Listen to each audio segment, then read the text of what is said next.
If you're searching for the fastest way to learn the Arabic language and you are tired of feeling lost, overwhelmed, or stuck in endless grammar explanations, this video is for you because I will teach you how to learn the Arabic language as fast as how I tie my turban before I talk to you. You know, most people who try to learn Arabic never fail because Arabic is hard. You know what they fail? Is because they start in the wrong place with the wrong things.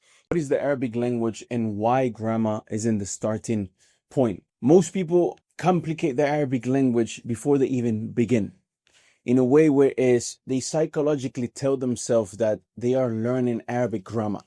And this is something that when I met Dr. Abdul Rahim, rahimahullah, the author of the Madina books, the books that are studied in the Madina University in Saudi Arabia, in the city of the Prophet sallallahu alaihi wasallam, he mentioned that for some reason people, when they learn the Arabic language, they tell themselves, I am learning Arabic grammar, as if Arabic grammar or grammar was the language itself.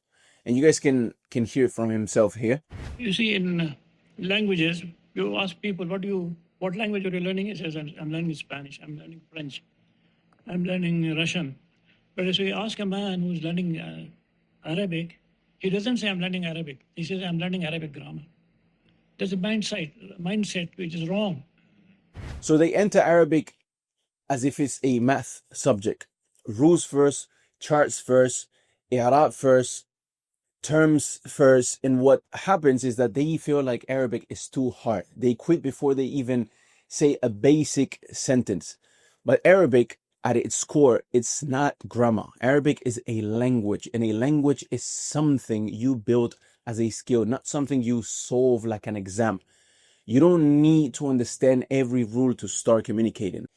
And that leads me to quote number 2 to prove this thing that I'm saying, and that further explains what Al-Imam Ibn Sida, Al-Imam in the Arabic language, said.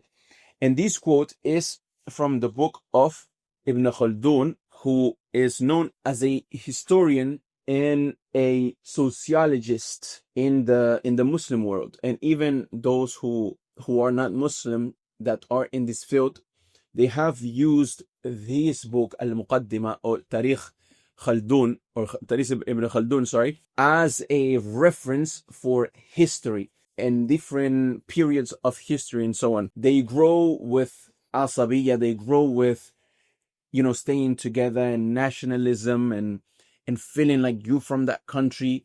Then once they are up and they have luxuries, they fall because of it, just like it happened to Al-Andalus, just like it happened to most of the dynasties. And this is why he is a great historian and a great sociologist, because he's able to understand from a social aspect what happens for a dynasty, for an empire to grow and then collapse. And obviously he was a scholar in the Arabic language as well, and very strong in the Arabic language. In his book he says, اعلم أن اللغة في المتعارف هي عبارة المتكلم عن مقصوده، وتلك العبارة فعل لساني ناشئ عن القصد لإفادة الكلام، فلا بد أن تصير ملكة متقررة في العضو الفاعل لها وهو اللسان، وهو في كل أمة بحسب اصطلاحاتهم، وكانت الملكة الحاصلة للعرب من ذلك أحسن الملكات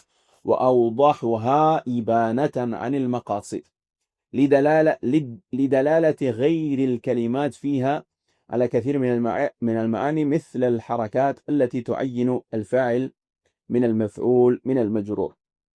So this is actually so interesting, which I would love to just make a video on this. But what we are trying to focus on right now is what Al-Imam Ibn Khaldun here, the great historian, mentioned about the Arabic language.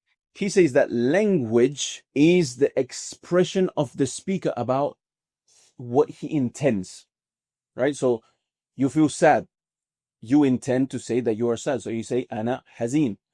You feel hungry, your intent is to express that you are hungry. Ana jaw'an. Your intent is to greet this person. So you say, Assalamu alaikum, marhaba. Your intent is to say, what is your name? So you go ahead and with words you express that intent that you have. And that expression is a linguistic action arising from the intent to convey speech. Therefore, it must become a firmly rooted faculty in the organ that performs it, namely the tongue. And it differs in every nation according to their conventions. He also said, as for the science of language, it is the knowledge of individual words and how they are structured and applied. So here we have a few fawaid and a few myth-breaking rules that we can extract from this qawl of Ibn Khaldun. So first he says that the Arabic language, or the language in general, speaking a language, is to be able to convey what you intend to say. You convey what you intend to say. So this means that for somebody who's a perfectionist like me, for example, one problem that I had when I was learning the Arabic language is that in the beginning, you want to say everything correctly. So that makes you it inclines you towards wanting to know all grammar rules. And as well, you have izzah, you have honor, you don't want to be laughed at and so on. So you want to say everything correctly. So what happens is that for long months, sometimes even years, you are so stuck in the rules. But the purpose of the language is to convey a meaning. Whether it's correct or wrong, if the person understands what you're trying to say, even if you use sign language to support your speech and he understands it, you are speaking the language. You might not be 100% fluent, but you are speaking the language. And this is one of the biggest problems of, I know it all type of students, because, I know a few fatawiyat and I've memorized a few ahadith and I've memorized a couple of juz from the Quran, so I know what I need.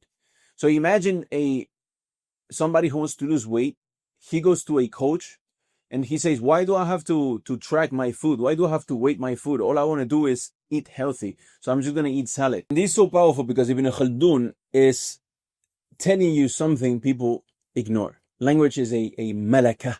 It's something that you possess, a skill, a faculty within yourself. So something that becomes rooted in your tongue through repeating and through speaking a lot.